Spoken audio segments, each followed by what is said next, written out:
मागे कमिशननी सुचवलं की तुम्ही या परीक्षा ज्या काही आहेत सेफ आणि सिक्युअर्ड मोडमध्ये घेण्यासाठी ऑनलाईन पर्याय वापरला पाहिजे.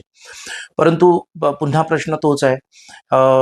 22-23 लाख इतके विद्यार्थी संख्या असल्यामुळे त्याची ऑनलाईन परीक्षा घ्यायची म्हटल्यानंतर तो देखील एक मोठ्या प्रमाणावर चॅलेंज आहे. आधीच जेई आणि जेई मेन आणि ॲडव्हान्स या परीक्षा घेतानाच खूप मोठ्या प्रमाणावर यंत्रणा एनटीएची त्याच्यामध्ये कामाला लागलेली असते. त्यात या पद्धतीने पुन्हा या परीक्षा घ्यायच्या झाल्या तर तेवढेच आणखी ॲडिशनल दिवस त्याच्यामध्ये ते लागणार आहेत. बरं, आपण असं म्हणूया की त्या परीक्षा तरी सेफ आहेत का? त्या परीक्षांमध्ये ज्या लेव्हलचा हायटेक जे काही अगदी भ्रष्टाचार होतो तो लक्षातही येत नाही.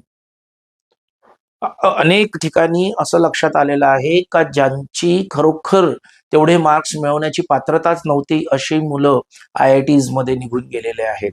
तर अशा गोष्टी समजा जर ऑनलाईन पद्धतीने पुन्हा घडायला लागल्या तर या संपूर्ण प्रक्रियेमध्ये मग परीक्षा तुम्ही ती ऑफलाईन घ्या की ऑनलाईन घ्या, एकूणच या प्रक्रियेमध्ये जे काही ऑड आणि इल एलिमेंट्स जे काही आहेत ते समजा जर असेच वागत राहिले तर दरवर्षी काही ना काहीतरी हा प्रॉब्लेम पुढे येत राहील.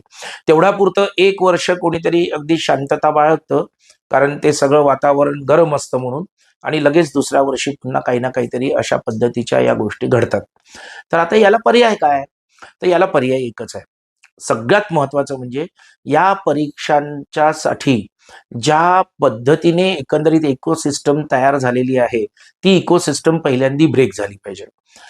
काय झालं या परीक्षांच्यामुळे 11वी आणि 12वी याचं महत्वच संपून गेलं. राज्याचे जे काही अगदी म्हणजे कनिष्ठ महाविद्यालयीन सेटअप होते ते पूर्णपणे उद्ध्वस्त झाले. तिथं शिकवणारे जे काही शिक्षक आहेत त्यांना शिकवण्यासाठी वर्गामध्ये विद्यार्थीच उपलब्ध नाही आहेत. आता त्याच्या पुढची पायरी अशी झाली की ज्या ठिकाणी थोड्याफार ठिकाणी ह्या सगळ्या गोष्टी होतात अशा ठिकाणी इंटिग्रेटेड पद्धतीने प्रवेश व्हायला लागले. म्हणजे प्रवेश एखाद्या शाळेमध्ये किंवा कनिष्ठ महाविद्यालयांमध्ये जुजबी घ्यायचा आणि शिकायचं मात्र कुठल्या तरी क्लासमध्ये, किंवा क्लासवालीच यंत्रणा त्या कॉलेजमध्ये येऊन त्यांची तयारी करून घ्यायला लागली. या सगळ्या प्रकारामुळे +2चं एज्युकेशन पूर्णपणे विस्कळीत झालं. तर आता असं आहे की याच्यावर समजा जर सोल्युशन काढलं आणि पुन्हा एकच परीक्षा घेतली तरी तेच होणार आहे. म्हणजे जर ज्या याच्यामधल्या ज्या काही एकंदरीत यंत्रणा ज्या चुकीच्या वृत्तीने कार्यरत आहे त्यांच्यासाठी परीक्षा कोणत्याही पद्धतीची का असेना, मग ते फक्त नीट, जेई, सीईटी अशाच परीक्षा नाही तर इतरही अनेक परीक्षांमध्ये असे पेपर फुटीचे प्रकार चाललेले आहेत. जेवढी जास्त मोठी परीक्षा, जेवढी मोठी पब्लिक परीक्षा तेवढं त्याच्यामध्ये ही ती वल्नरेबल असतेच अगदी म्हणजे बऱ्यापैकी. कारण काय, याच्यामध्ये जो मानवी जो एलिमेंट आहे तो कुठं ना कुठं तरी आमिषाला बळी पडतो आणि मग ते पेपर तयार करतानाच्या फेजमध्ये असू दे त्याच्यातली काही लोक असू देत, किंवा पेपर प्रिंटिंगच्या वेळेसच्या पद्धतीतले काही लोक असू देत, किंवा ट्रान्सपोर्टच्या वेळी असू देत, कुठं ना कुठं तरी हे उद्योग होतात. आणि तसं बघायला गेलं तर या संपूर्ण परीक्षेमध्ये दरवर्षी 2-5% कुठं ना कुठं तरी चुकीच्या गोष्टी घडतच असतात. आणि अगदी त्याला त्याच्याकडे कानाडोळा करत अगदी हे काम जरी झालं असं आपण विचारात घेतलं तर दर 2 वर्षांनी किंवा 3 वर्षांनी असा मोठा पुन्हा आणखी एक स्कॅम होतो. त्याच्यासाठी सोल्युशन एकच आहे. कुठल्याही एका परीक्षेच्या वर विद्यार्थ्यांना प्रवेश द्यायचा नाही.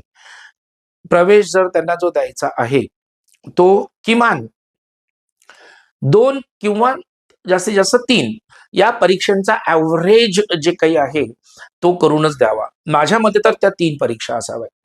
कसं, तर 11वीच्या पातळीवर एक परीक्षा घ्यायची, त्याच्यानंतर 12वी बोर्डाच्या दृष्टिकोनातनं एक परीक्षा ती असू द्यावी, आणि तिसरी पुन्हा आणखी 12वी नंतर ही जी काही NTA बेस्ड अशा ज्या काही परीक्षा आहेत या भलेही अगदी या परीक्षा एनटीएने त्यांच्या पद्धतीने फ्रेम करून त्या घ्याव्या, परंतु या तिघांचा ॲव्हरेज काढून विद्यार्थ्यांना प्रवेश द्यावे. म्हणजे असे जे काही दुष्कृत्य करणाऱ्या ज्या काही एकंदरीत बाबी आहेत त्याच्यावर आळा बसेल.